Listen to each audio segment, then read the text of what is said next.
Assalamualaikum warahmatullahi wabarakatuh. Salam dan bahagia. Saya Meldawati dari SD Negeri Kawangohari, calon guru penggerak Angkatan 11 Kabupaten Sumba Barat Daya, Nusa Tenggara Timur, akan melakukan aksi nyata 1.4 yakni budaya positif. Dan pada kesempatan ini saya akan melakukan penyebaran pemahaman kepada rekan guru di SD Negeri Kawangohari mengenai budaya positif. Baik Bapak Ibu guru hebat, selamat menyaksikan.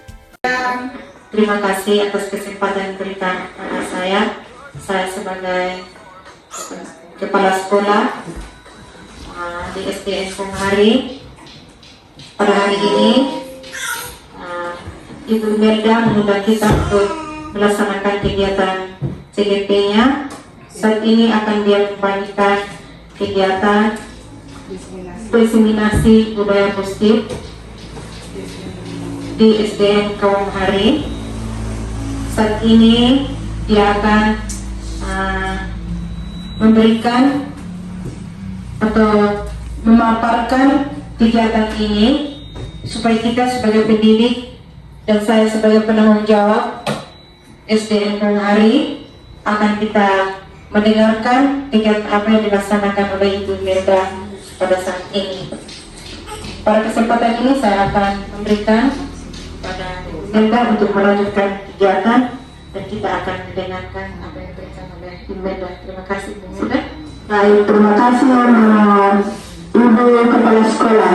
Baik Bapak Ibu, pertama-tama saya mengucapkan banyak terima kasih karena pada siang hari ini kita berkumpul kembali di ruangan SD Negeri Kawangohari untuk kita sama-sama mendengarkan mengenai apa yang saya sampaikan di atas, yakni diseminasi budaya positif. Terima kasih banyak atas kesempatannya Bapak Ibu guru semua. Kita mau belajar bersama-sama hari ini tentunya. Mungkin hal ini belum kita lakukan di sekolah sebelumnya, dan ini adalah momen untuk kita sama-sama belajar mengenai budaya positif yang akan kita terapkan di sekolah nanti. Begitu ya Bapak Ibu, semoga semangat. Oke, baik, terima kasih. Baik, untuk memulai kegiatan kita pada hari ini, mari kita ice breaking sedikit. Ibu akan memutar, saya akan memutar video di atas biar kita ikut ya, untuk kita bersemangat.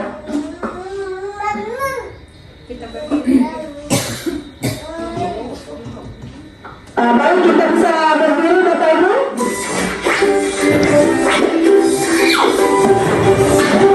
Geser lagi. Unik. Geser lagi. Maaf.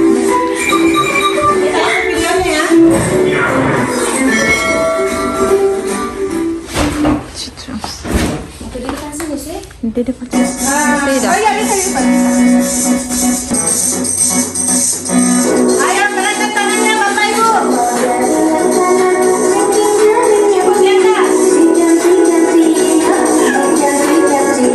Bisa tidak? Ya.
calon guru penggerak di Sumba Barat Daya, ya, sebagai calon guru penggerak angkatan 11. Saya sudah belajar banyak mengenai materi-materi budaya positif, dan ini adalah salah satu tugas saya yang harus saya sampaikan kepada Bapak Ibu guru semua tentang budaya positif, karena saya merasa juga bahwa selama ini kita belum pernah mendapatkan masalah atau mengenai materi yang terkait yang saya mau sampaikan ini di sekolah begitu.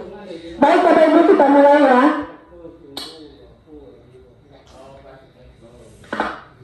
Ini tadi sudah kita ice breaking. Nah, baik Bapak Ibu. Di sini saya akan memberitahukan kepada Bapak Ibu semua bahwa sebelum kita memulai, kita akan membuat kesepakatan forum diskusi dulu. Jadi pada hari ini anggaplah kita sedang berdiskusi dan saya yang membawakan materinya. Jadi sebentar Bapak Ibu membuat kesepakatan forum yang nantinya itu kita akan lakukan selama kegiatan ini berlangsung. Bisa kira-kira Bapak Ibu? Bisa. Bisa ya? Oke, baik. Untuk kesempatan diskusi kita, kira-kira Bapak Ibu yang pertama di sini sudah ada menghargai siapapun yang berbicara, ya. Kemudian menjadi pendengar yang baik. Lalu kira-kira apa lagi Bapak Ibu? Kira-kira tambahannya apa? Ketika mau keluar, izin. Betul sekali. Baik. Ditambah lagi ketika mau keluar izin. Kira-kira gimana, sepakat? Sepakat. Sepakat ya? Oke, masih ada? Ada. Oke, baik Ibu. Tidak boleh bermain HP saat diskusi, Bu. Betul sekali. Kira-kira tidak boleh bermain HP saat berdiskusi, bisa? Bisa? Sepakat? Sepakat. Oke, baik. Terima kasih. Masih ada? Masih ada? Ya, Ibu? Ketika berbicara di antara teman-teman harus mendengarkan yang satu dulu baru pindah lagi. Siap. Baik, terima kasih Ibu. Jadi ketika kita berbicara kita harus mendengarkan yang lainnya, saling menghormati. Jadi sudah ada yang bertuan juga di atas ya. Kira-kira masih ada? Sudah cukup? Cukup? Oke, baik, cukup. Jadi itu adalah kesepakatan yang kita akan lakukan sekarang. Kita harus menjadi pendengar yang baik, kemudian saling menghargai siapapun yang berbicara sesuai dengan Mama sampaikan tadi, kemudian menjadi pendengar yang baik, tidak bermain handphone. Lalu apa lagi dari Bapak tadi? Ketika keluar izin. Betul sekali. Ketika kita mau keluar izin dulu. Baik, terima kasih Bapak Ibu. Nah, di sini Bapak Ibu, saya mulai dari awal bahwa kita akan mengetahui apa itu budaya positif. Jadi budaya positif itu adalah nilai-nilai keyakinan dan kebiasaan di sekolah yang berpihak kepada murid dapat berkembang menjadi pribadi yang kritis, penghormat dan bertanggung jawab. Nah, Bapak Ibu sekalian, kalau kita lihat di sini ada nilai-nilai. Nilai-nilai itu kira-kira yang mana? Jadi nilai-nilai itu adalah banyak hal, nilai-nilai yang baik dan positif. Contohnya saling menghargai, kemudian sopan santun, itu adalah bagian nilai-nilai yang harus kita munculkan pada anak-anak nanti di sekolah. Dengan bagaimana? Dengan caranya, ya kita perlu menuntunnya. Menuntunnya artinya kita mendidiknya supaya memunculkan nilai-nilai yang baik dari mereka menjadi anak-anak yang lebih baik dari sebelumnya. Kalau sebelumnya dia tidak memiliki nilai sopan santun, berarti kita mendidik menuntunnya mereka supaya mereka memunculkan nilai sopan santun itu dengan cara mengajarnya di kelas seperti itu. Baik, lanjut Bapak Ibu.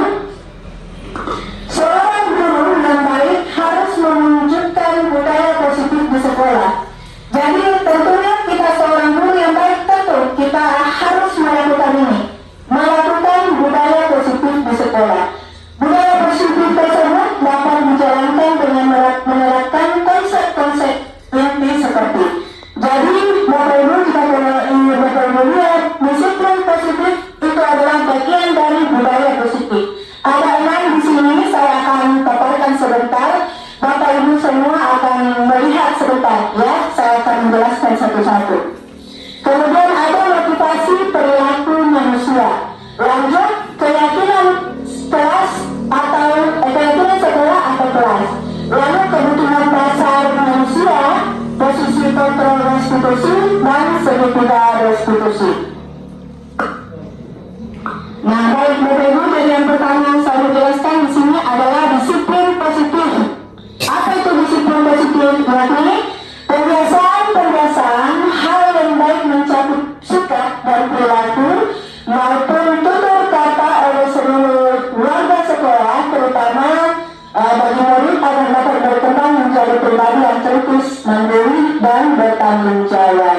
Jadi terutama di sini selain anak-anak kita ajarkan mereka datang ke sekolah mungkin tepat waktu, kita mengajarkan bagaimana mereka bertutur kata yang baik, begitu. Kalau ada anak-anak kita yang tidak sopan santun, nah disitulah kita masuk untuk mengajarkan hal yang baik kepada mereka sehingga dapat bertutur kata sehingga nilai-nilai kesopanan itu ada. Baik, kita break sedikit ya sambil membagikan kopi sama apa ya makanan ini sudah tersedia. Terima kasih Mama. Yang positif itu ya cara penerapannya, disiplin yang mengajarkan anak bertanggung jawab. Jadi apa gunanya itu disiplin positif kita lakukan di sekolah? Tentunya supaya kita menerapkan disiplin untuk mengajarkan anak didik kita bertanggung jawab. Kemudian menumbuhkan kesadaran diri berdasarkan nilai-nilai kebajikan. Jadi kalau kita lihat tadi nilai-nilai kebajikan sudah ada ya, betul Bu, bisa kira-kira disebutkan satu nilai kebajikan yang sudah disebutkan tadi? Kemudian saling menghormati, kemudian apa lagi Bapak Ibu bisa ada kira-kira? Saling menghargai, betul sekali. Ya, membuat murid memahami dan menyadari berdasarkan motivasi internal. Maksud motivasi internal bukan akibat paksaan, pujian, dan hukuman. Jadi Bapak Ibu, anak-anak itu melakukan hal yang baik dari dirinya, bukan kita memaksa, ya, bukan karena paksaan, bukan karena dia dipuji, bukan juga karena dia mau diberi hukuman, ya, tapi muncul di dalam dirinya bahwa saya mau pergi sekolah pagi-pagi karena saya memang mau belajar, bukan karena ibu gue besok kamu dengan ke sekolah harus pagi-pagi hadir, bukan seperti itu. Nah, yang dimaksud di sini motivasi internal adalah dari dalam dirinya sendiri. Jadi dia melakukan hal-hal, contoh kalau Bapak Ibu guru mungkin kita lagi bersih-bersih lingkungan sekolah, lalu kita harus memaksakan mereka untuk ayo pergi sapu dulu, pergi cabut rumput dulu. Tidak seperti itu Bapak Ibu. Jadi mereka melakukan sesuai keinginannya, kemauannya tanpa paksaan. Itu yang kita mau dari kita semua selama mendidik, memunculkan motivasi internal dari anak-anak itu supaya bisa melakukan sesuai dengan keinginannya tanpa paksaan. Lanjut, lebih mengarah ke disiplin diri, ya, yang dapat mengontrol diri dalam melakukan segala tindakan. Jadi dia dapat mengontrol dirinya sendiri ketika melakukan apa saja itu. Terutama tadi ketika anak-anak kebanyakan ya Bapak Ibu itu kalau kita suruh harus biasanya kita kasih hadiah dulu. Mau di dalam sekolah atau anak kita di rumah itu pasti ada terkadang adalah harus diiming-imingkan dulu ya untuk melakukan sesuatu. Tapi kita di sini belajar supaya hal itu tidak terjadi kepada anak-anak. Kita memunculkan nilai yang baik kepada diri mereka. Baik Bapak Ibu, di sini kita sudah banyak tadi menyebut tentang nilai-nilai. Nah, nilai-nilai yang dimaksudkan di sini ya yang terkait dengan pembelajaran kita di sekolah adalah 6 karakter dalam profil pelajar Pancasila. Jadi 6 karakter ini nanti di kurikulum Merdeka, di rapotnya itu anak-anak tentunya ini yang kita nilai. Ya, ini yang kita nilai dari 6 ini. Pertama, beriman bertakwa kepada Tuhan Yang Maha Esa. Jadi anak-anak kalau sudah beriman, tentunya mereka akan memiliki sopan santun, hormat, menghormati, dan sebagainya. Ya Bapak Ibu ya, kira-kira begitu. Lanjut kemudian kemandirinya, mandiri, dia bisa melakukan apa saja sendiri. Kemudian walaupun kita tuntut, sebentar kita kasih tugas, mereka bisa melakukannya sendiri begitu. Tanpa kita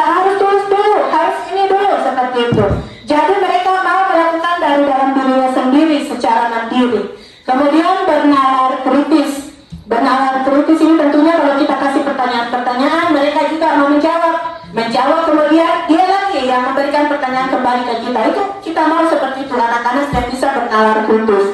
Lalu kreatif, ya, kreatif, bergotong royong. Tentunya bergotong royong ini, ya kita sudah munculkan banyak di sekolah kita tentang kalau kita lagi membersih-bersih kelas, kemudian kita bersih-bersih lapangan, itu anak-anak mau turun bergotong royong, itu hal yang sangat baik sekali Bapak Ibu kita biasakan. Mereka mau melakukannya sendiri tanpa paksaan.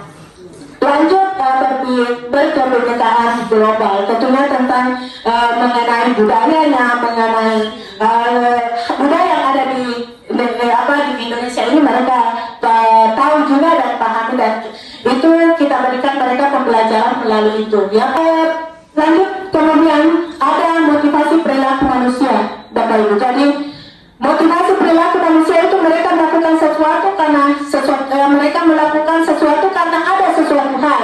Nah, yang pertama itu untuk menghindari ketidaknyamanan atau hukuman. Contoh kecil ya, kalau kita sebagai guru kalau contoh mungkin kepala sekolah sedikit agak keras ya, mungkin contoh ya Mama, kepala sekolah sedikit agak keras sehingga guru-guru itu berusaha menghindar supaya tidak kena hukuman atau tidak kena mungkin marah dari mama kepala sekolah seperti itu. Jadi orang tersebut melakukan yang tidak baik karena dia menghindari sesuatu. Begitu kira-kira ya Bapak Ibu, dia menghindari sesuatu.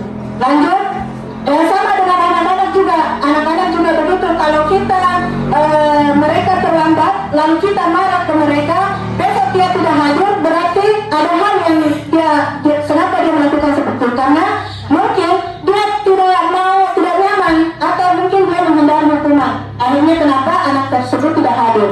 Lalu kenapa kita mau belajar ini, supaya ya kita memberikan hal yang nyaman, pembelajaran yang nyaman kepada anak-anak sehingga hal-hal ini tidak terjadi seperti itu. Lanjut ya Bapak Ibu. Kedua, motivasi perilaku manusia kedua yakni untuk mendapatkan imbalan atau penghargaan dari orang lain. Nah, kira-kira Bapak Ibu saya mau bertanya, kalau anak-anak kita berikan mereka contoh di kelas, kita berikan mereka gula-gula atau kita berikan permen atau kita berikan apa saja, itu kira-kira baik atau tidak Bapak Ibu? Baik. Baik. Kira-kira Bapak Ibu yang lain baik? Menurut Bapak Ibu baik atau tidak? Baik. Baik. Oke, baik dulu. Bapak, jadi kita di sini berpendapat ya. Jadi Bapak Ibu, ternyata setelah saya belajar banyak bahwa memberikan hadiah kepada anak-anak itu pada saat pembelajaran di sekolah itu merupakan hal yang tidak baik. Karena apa? Pertama, anak-anak, alasannya kenapa ya? Anak-anak itu akan ketergantungan. Mereka akan melakukan sesuatu kalau mau diberikan hadiah dulu. Biasanya begitu kan Bapak Ibu? Nah, esok kalau dia tidak diberikan hadiah, mereka mencari. Kenapa saya tidak dikasih lagi hadiah? Atau mereka bilang, mana hadiahnya Ibu? Mana hadiahnya Ibu? Jadi berarti mereka mau melakukan hal itu karena ada maunya. Ya kan Bapak Ibu? Betul tidak? Nah, betul. Itu kenapa kita tidak boleh memberikan hadiah kepada anak-anak, ya, terutama kalau kita biasakan, ya, kalau kita biasakan, sehingga kebiasaan itu menjadi budaya yang tidak baik di kelas atau di sekolahnya kita. Itu tidak bagus. Tapi kita lihat juga hal yang lain. Kalau seumpamanya kita memberikan hadiah kepada mereka dengan betul seperti ya mereka 17 Agustus mungkin ya, mereka 17 Agustus mengikuti lomba, itu saya rasa tidak masalah karena mereka bekerja keras untuk mendapatkan itu, ya kan? Nah, kemudian selain daripada itu lomba-lomba kemudian anak-anak yang berprestasi. Ya. Bagaimana kalau anak-anak misalnya kita kasih dia penghargaan pas dia hadir terus di sekolah begitu, bisa atau tidak? Kalau menurutnya saya, Ibu, sebenarnya itu memberikan kepada satu anak itu berdampaknya apa? Dampaknya akan membuat teman-teman yang lain iri, begitu. Akan membuat dia iri, kemudian mungkin saya tidak mau apa sudah besok karena hanya itu saja dikasih hadiah. Tapi sebenarnya kalau menurut saya bisa juga, tapi jangan keseringan, karena itu akan tertanam di otak mereka bahwa wah saya dikasih hadiah besok saya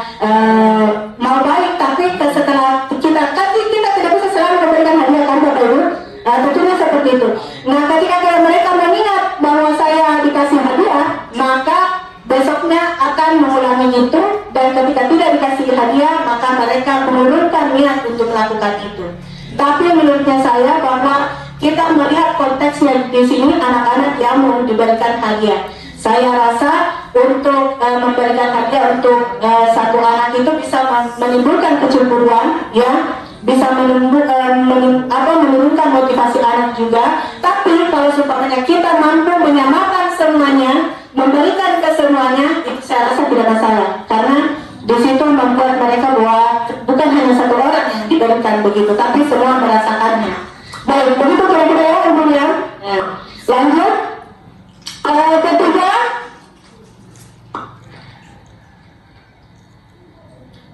Ketiga ini mengenai motivasi perilaku manusia. Yang ketiga, untuk menjadi orang yang mereka inginkan dan menghargai diri sendiri dengan nilai-nilai yang mereka percaya.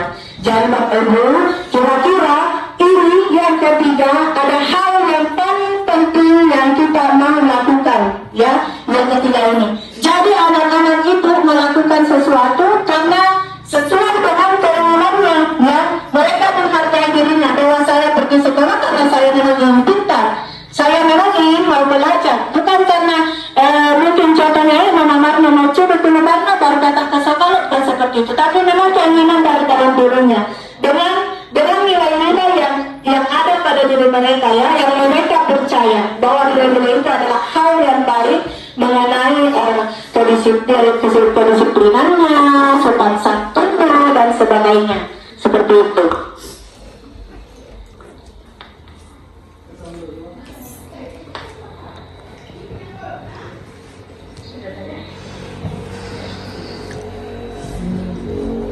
Oke, baik Bapak Ibu, jadi kita lihat tadi motivasi perilaku manusia itu yang pertama dengan yang kedua itu merupakan motivasi eksternal. Kenapa dikatakan motivasi eksternal?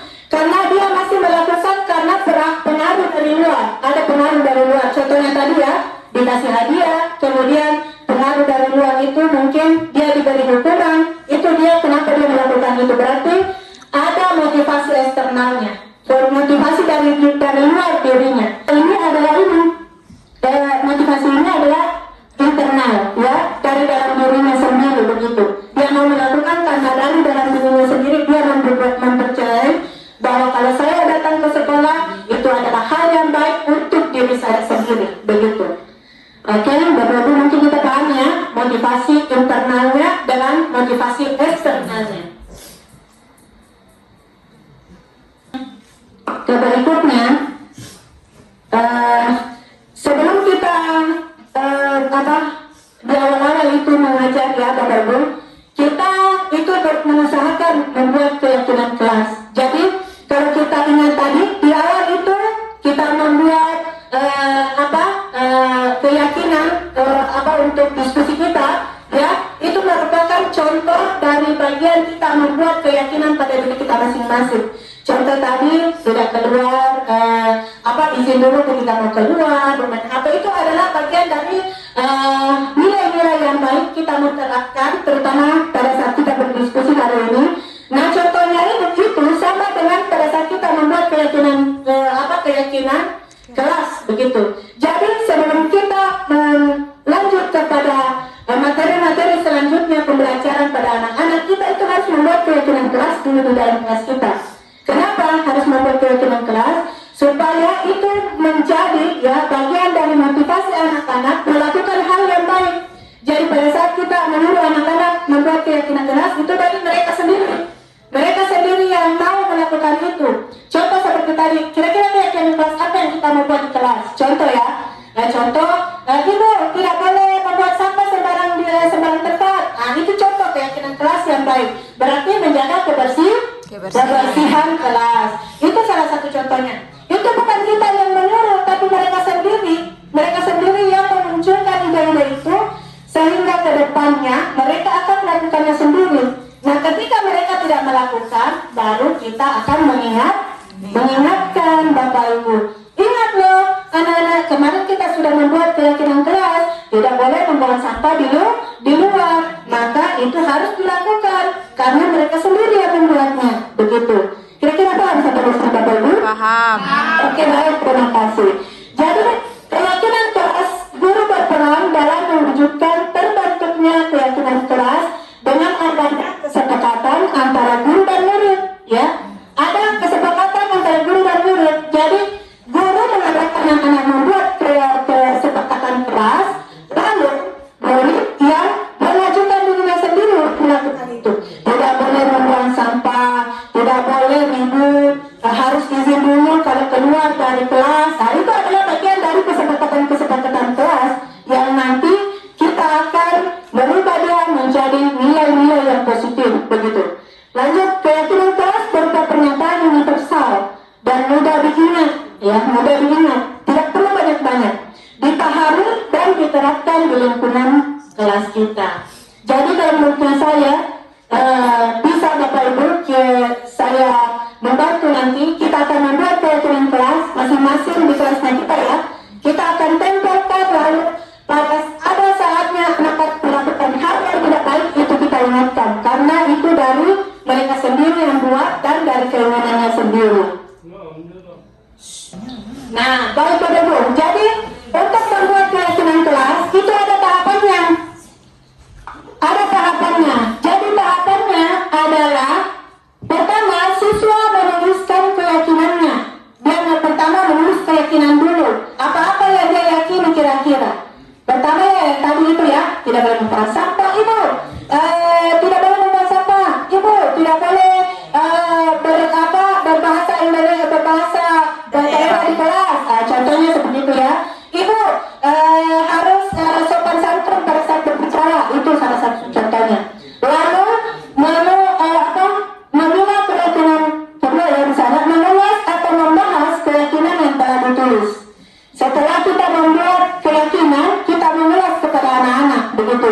Kira-kira keyakinan-keyakinan kelas yang mana kita mau ambil untuk kita tuliskan nanti, tempelkan di kelas kita masing-masing. Lanjut, memilah keyakinan. Nah, di sini sudah kita memilah keyakinannya karena anak-anak banyak, mereka banyak masukan. Kita pilih contohnya, tidak boleh membuang kertas atau bungkus makanan, itu bagian dari kebersihan. Maka dimasukkan pada kebersihan. Tidak boleh harus berbicara yang lembut, tidak boleh keras suaranya kepada Bapak Ibu guru. Contohnya, ya, itu berarti masuk di sopan santun. Kemudian mengangkat tangannya pada saat mau berbicara, itu bagian dari sopan santun atau saling menghormati. Begitu Bapak Ibu hebat. Jadi merubah keyakinan menjadi kalimat positif. Ya, kalimat positifnya itu tadi menjaga kebersihan, kemudian saling menghormati, ya, saling menghargai, betul sekali Bapak Ibu. Lanjut, menyepakati. Kalau kita sudah menyepakati sama anak-anak, berarti sudah fix. Ini sudah keyakinan kelasnya kamu anak-anak. Esok kita akan lakukan ini.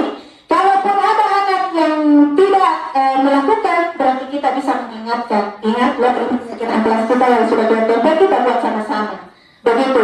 Jadi, anak-anak yang melakukan kesalahan bisa kita hindari dengan cara memukul atau dengan kekerasan. Karena apa? Karena ada ini yang kita ingatkan, begitu. Tidak perlu dengan kekerasan seperti itu Bapak Ibu. Lanjut, ya. Tidak lempar pertanyaan deh. Bisa. Silakan mau bertanya.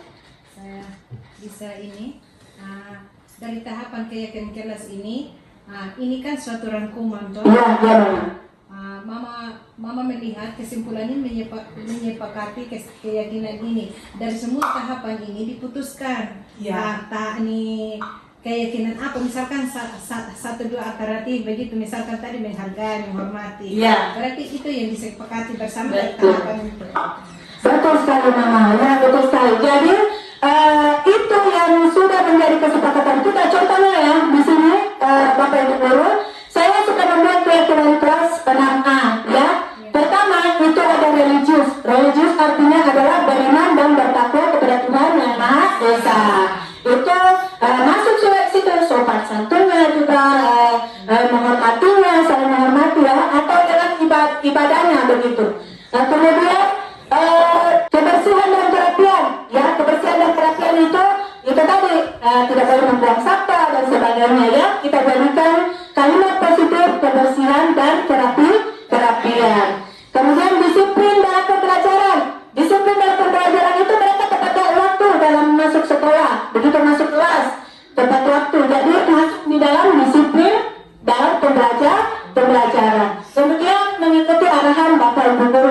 termasuk juga disiplin dalam pembelajaran. Kerjasama, ya, kerjasama saat mau apa itu bergotong royong atau belajar kelompok itu adalah bagian dari kerjasama. Masuk di nilai yang baik yaitu kerjasama.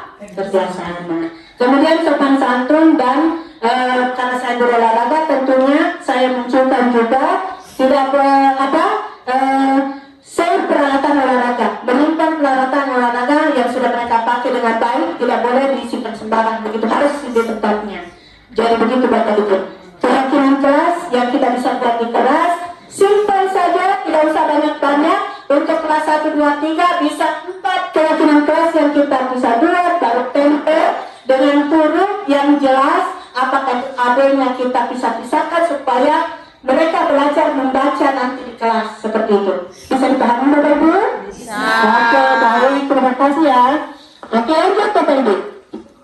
Ada kemudian 5 posisi kontrol seorang guru. Jadi guru itu memiliki 5 posisi kontrol. Yang pertama, ketika di sekolah, guru itu ada yang menjadi penghukum. Kira-kira pengatur yang dimaksud di sini Bapak Ibu yang mana kira-kira?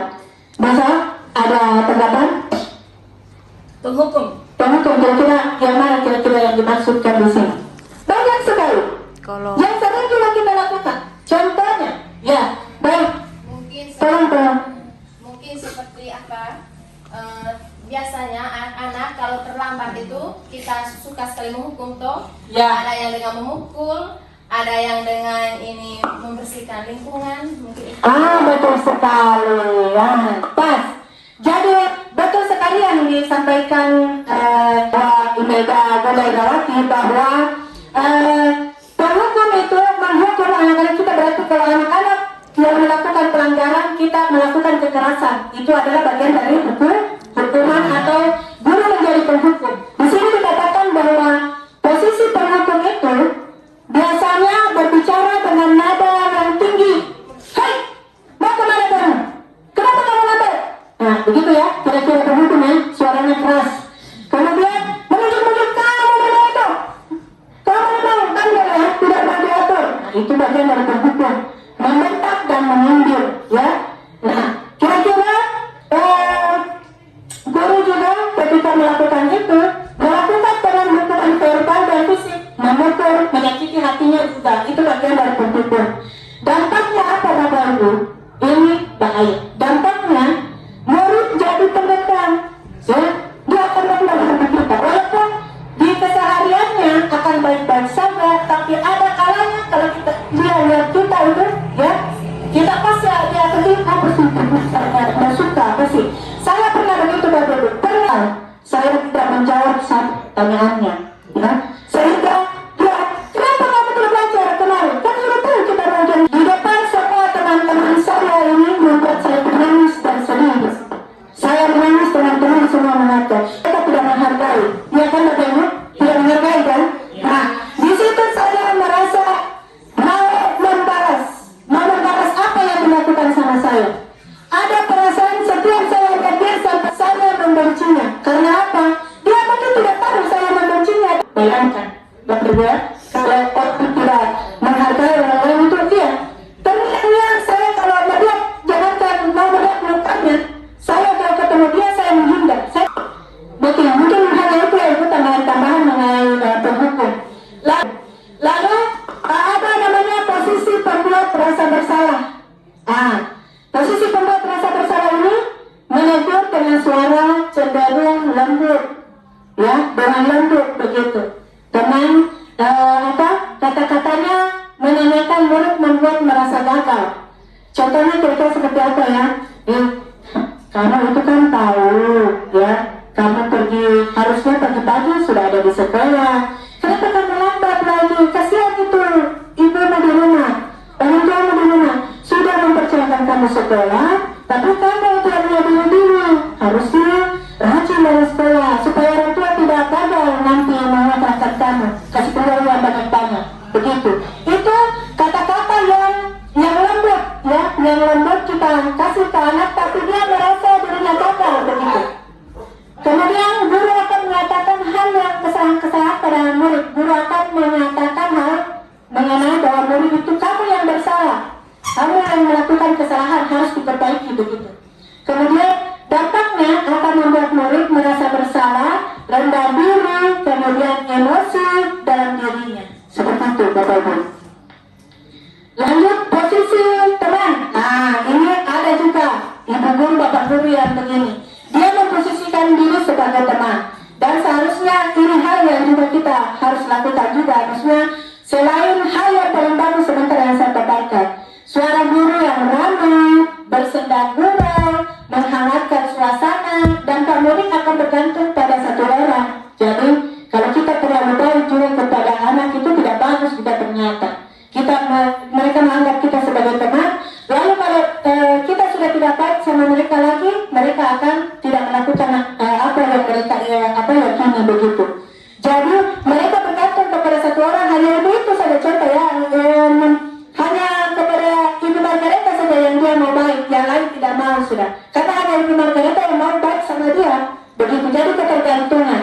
Lalu kemudian murid yang tidak mandiri tidak bisa berpikir sendiri, ya, selalu ketergantungan sama gurunya. Apa-apa ibu, saya minta tolong seperti ini ibu, saya mau ini, begitu. Selalu saja satu orang itu yang dia mau teman bicara, yang lain berperilaku baik hanya kepada orang tertentu saja. Itu ya, betul. Kemudian posisi pemantau. Ciri pemantau bersuara datar, tidak emosional, tidak bersenda gurau, dan tidak menggunakan suara tinggi. Memantau pada saat murid diberikan sanksi. Contoh, kamu menulis kata-kata saya tidak akan datang lagi ke sekolah, saya tidak akan datang lagi ke sekolah 100 kali. Contohnya ya, kita kasih hukuman. Itu dia pantau terus, pokoknya dia harus selesaikan itu baru dia bisa beristirahat. Itu cara ciri-ciri sebagai pemantau. Murid melakukan konsekuensi tanpa memahami sepenuhnya nilai kebajikan yang dia tuju. Ini dia tidak tahu, dia tidak pahami. Kenapa sih Bapak Ibu guru menyuruh saya menulis itu 100 kata? Apa maksudnya? Apa maknanya? Kenapa harus saya melakukan itu? Itu dia tidak pahami Bapak Ibu.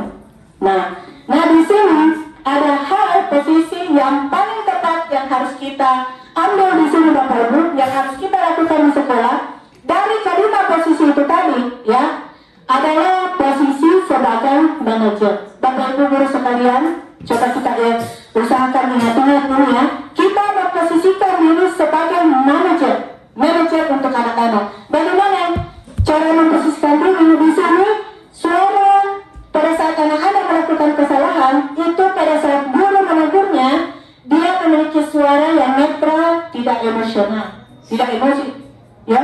Kemudian tidak bernada tinggi, tidak bersuara begitu, tidak bersuara besar.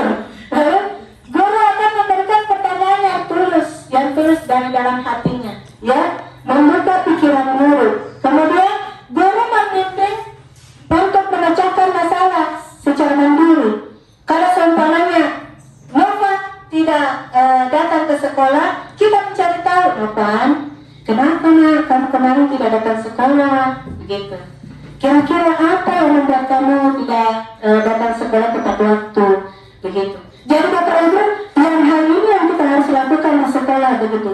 Dampaknya, saya rasa Bapak Ibu, memang sulit, ya, sulit, tapi tidak ada salahnya lah kita belajar sedikit demi sedikit untuk menerapkan ini Bapak Ibu di sekolah. Jangan wah begitu. Ya, biasanya begitu kan Bapak kita marah-marah. Padahal dampaknya tidak baik buat anak-anak, begitu. Jadi dampak murid menjadi lebih percaya diri, ya, kalau kita suaranya pelan, santai, mengontrol mereka dengan baik, mencarikan solusi. Kebutuhan manusia itu di sini kita sudah membahas tadi tentang posisi dulu, ya. Lanjut kita ke kebutuhan dasar manusia. Jadi Bapak Ibu, anak-anak itu akan melakukan sesuatu karena ada kebutuhan yang tidak terpenuhi. Ya, di sini dikatakan ketika seseorang melakukan sesuatu membuat yang bertentangan dengan nilai-nilai kebajikan atau melanggar peraturan, hal itu sebenarnya dikarenakan mereka gagal memenuhi kebutuhan dasarnya. Ya, jadi kalau anak-anak biasanya melakukan kesalahan di sekolah itu karena apa? Karena ada karena mereka tidak terpenuhi kebutuhan dasarnya. Contoh, ketika mereka mau pulang ke rumah,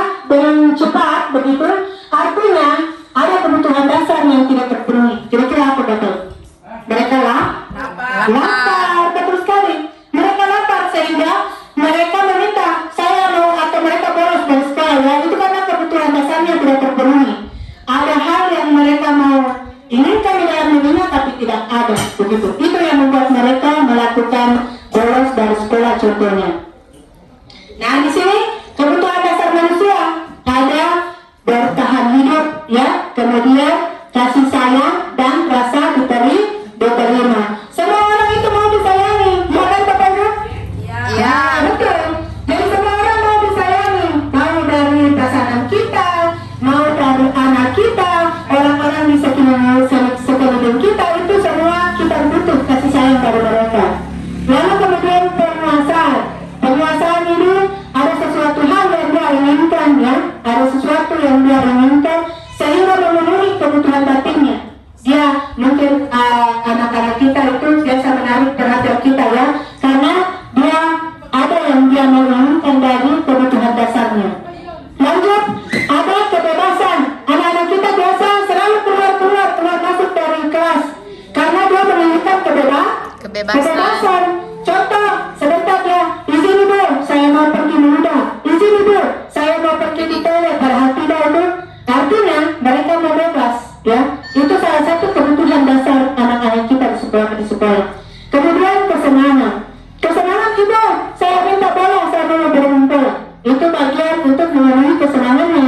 Supaya itu bisa terpenuhi, maka mereka harus bermain bola. Mereka harus, apa yang dia minta harus dipenuhi begitu. Tapi dalam hal yang positif, begitu Bapak Ibu. Lanjut. Nah, Bapak Ibu di sini sebagai manajer, ya, dari 5 posisi tadi, posisi restitusi itu, ada satu hal yang kita mau tekankan di sini. Kita sebagai manajer, Bapak Ibu, ya, kita sebagai manajer. Nah, di sini untuk menjadi seorang manajer, kita menjalankan posisi kita menjadi guru dan bertindak sebagai manajer. Ada tahapannya, ada tahapan yang kita lakukan.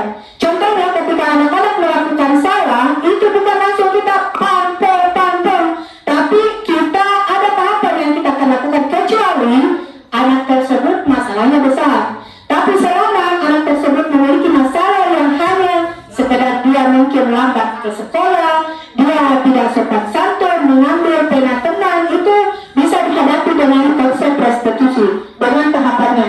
Bapak Ibu mungkin tolong bisa dipastikan sebentar ini, ya, supaya kita tahu semua cara menjalankannya nanti.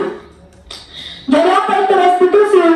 Adalah proses menciptakan kondisi murid untuk memperbaiki kesalahan mereka sehingga mereka bisa kembali pada kelompok dengan karakter yang lebih kuat. Jadi ketika mereka memiliki kesalahan, melakukan kesalahan, kita membantu mereka mencarikan solusinya, kira-kira kenapa dia melakukan hal itu. Kita cari apa yang membuat mereka melakukan itu, kesalahan itu. Kenapa dia mengambil pena temannya? Kenapa dia lambat? Itu kita cari, Bapak Ibu sekalian. Ada pertanyaan yang kita lakukan. Nah, di sini Bapak Ibu, sebentar saya akan membuka video. Di sini tahapan kita menggunakan tahapan segitiga restitusi untuk kita bertindak sebagai manajer.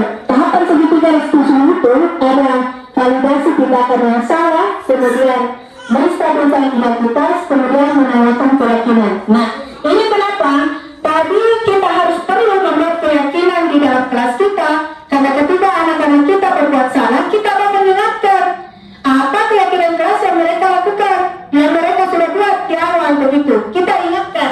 Nah, ini bagian dari tahapan segitiga restitusi. Jadi segitiga restitusi merupakan tahapan tindakan yang dilakukan guru. Tahapan tindakan kita lakukan di sekolah sebagai manajer, ya, membawa siswa mentaati kesepakatan, kemudian kelas yang telah ditetapkan dan mengaku secara sadar terbuka ketika melakukan kesalahan, serta merasakan kenyamanan ketika sudah berperilaku jujur.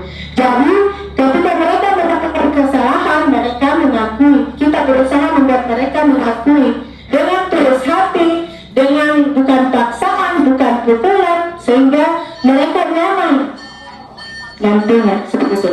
Baik Bapak Ibu, di sini saya akan memutarkan video salah satu contoh restitusi yang sudah saya buat di sini, ya Bapak Ibu, di sekolah, menghadapi anak-anak yang bermasalah. Salah satu contohnya ini saya sudah buat kemarin, kita tonton sama-sama.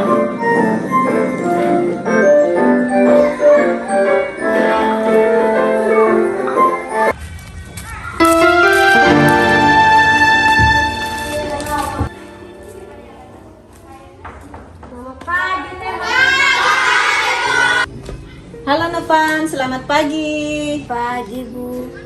Apa kabarnya Novan? Baik Bu. Sudah sarapan? Sudah Bu. Oke, kira-kira Novan, kamu tahu kenapa ibu panggil di sini?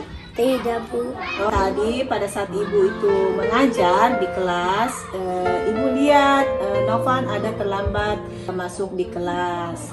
Betul apa tidak Novan? Betul Bu. Betul. Oke Novan, kira perbuatan terlambat itu Novan baik atau tidak baik?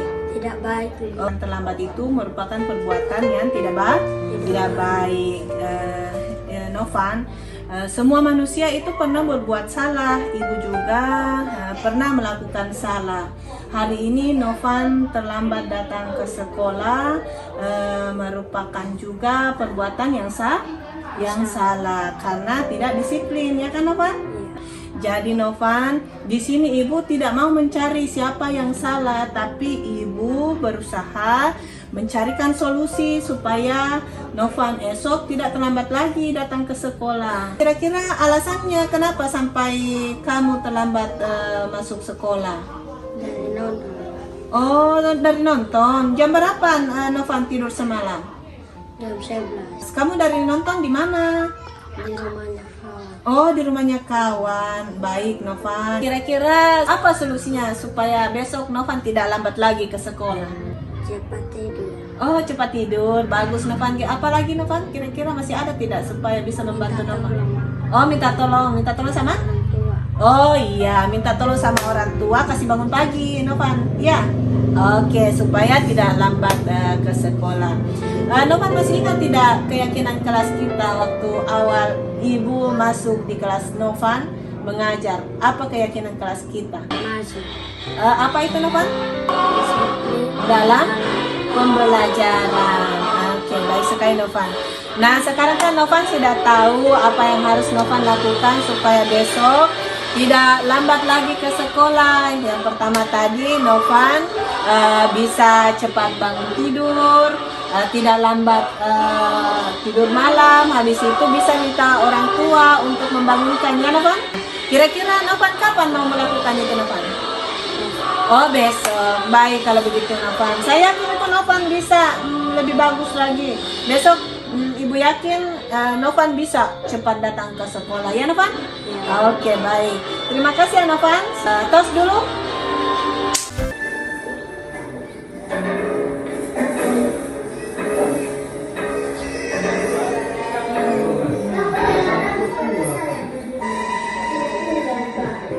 Halo, selamat pagi Paulina.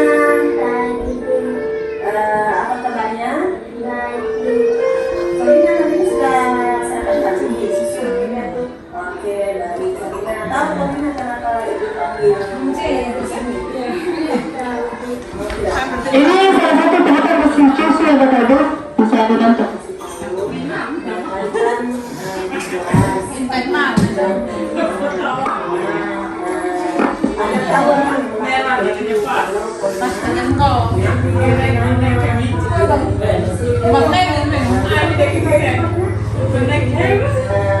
Semua manusia itu pernah berbuat salah. Ibu Nenek juga pernah berbuat salah. Kebetulan hari ini Paulina berbuat salah dengan mengambil pena kawan tidak minta izin. Itu artinya apa Paulina kalau mengambil pena kawan tidak minta izin? Oh, mencuri. Betul sekali. Jadi Paulina, ibu di sini itu tidak mau mencari siapa yang salah. Ibu hanya mau berusaha mencarikan solusi supaya nanti Paulina tidak lagi mengambil barang teman tidak izin. Kira-kira alasannya Paulina kenapa sampai tidak mengambil pena kawan tidak izin? Karena kira-kira Paulina ada pena di tas? Tidak ada. Oh, Paulina tidak membawa pena dari rumah. Oh, kamu tidak membawa pena dari rumah. Jadi nanti esok supaya Paulina tidak lagi mengambil penanya kawan, misalkan bawa pena dari rumah ya. Iya, supaya Paulina tidak lagi mengambil pena kawan. Nah, kira-kira Paulina masih ingat tidak kelas yang kita buat waktu awal-awal ibu mengajar? Masih ingat? Apa itu Paulina?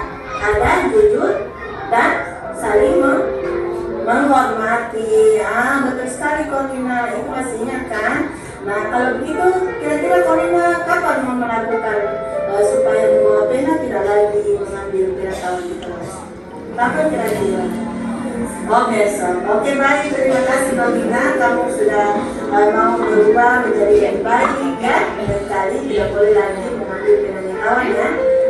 Harus membawa pena sendiri dan saya yakin Bang Gina bisa lebih baik. Oke Bang Gina, terima kasih banyak ya. Ya. Oke Bapak Ibu, jadi begitu kira-kira caranya kita menerapkan segitiga restitusi di sekolah. Jadi kalau ada anak-anak yang melakukan kesalahan, ada anak-anak yang memukul temannya, pertanyaan-pertanyaan seperti itu tadi. Kenapa kamu pukul temanmu? Ada apa? Ada masalah apa? Kira-kira seperti itu Bapak Ibu. Jadi kita tidak langsung begitu ya. Kita harus mencari tahu sudah apa persoalannya. Jadi saya mengharap Bapak Ibu sekalian, semoga kedepannya harapan besarnya kita sedikit demi sedikit menerapkan segitiga restitusi di sekolahnya kita. Kita bisa Bapak Ibu? Bisa. Bisa? Bisa. Oke baik, bisa semua. Terima kasih ya Bapak Ibu. Baik, karena materinya sudah selesai, saya berterima kasih banyak sekali kepada Mama Kepala Sekolah, Ibu Kepala Sekolah kita, terima kasih banyak sudah memberikan kita semangat sebagai guru calon guru penggerak di sekolah ini, sudah memberikan semangat, dukungan. Terima kasih banyak Ibu Kepala Sekolah, teman-teman juga sekalian, terima kasih banyak karena sudah mendukung. Semoga ke depannya teman-teman sekalian yang mau melanjutkan menjadi guru, calon guru penggerak, kita akan saling mendukung dan bisa saling membantu di sekolah. Terima kasih sudah mengikuti diseminasi budaya restitusi ini. Mohon kiranya jika ada salah kata saya, ada hal yang saya ucapkan dan menyinggung perasaan Bapak Ibu, saya mohon maaf sedalam-dalamnya. Terima kasih Bapak Ibu. Selamat siang. Terima kasih. Baik Bapak Ibu guru hebat, itu dia aksi nyata diseminasi budaya positif yang telah saya lakukan di sekolah, dan berikut testimoni dari siswa yang telah mengikuti tahapan segitiga restitusi dan juga testimoni dari teman sejawat yang telah mengikuti diseminasi. Nama saya Jerry Novataun. Saya senang sekali diajar Ibu Melda memahami masalah dan menemukan solusi. Oke. Halo Ibu. Halo.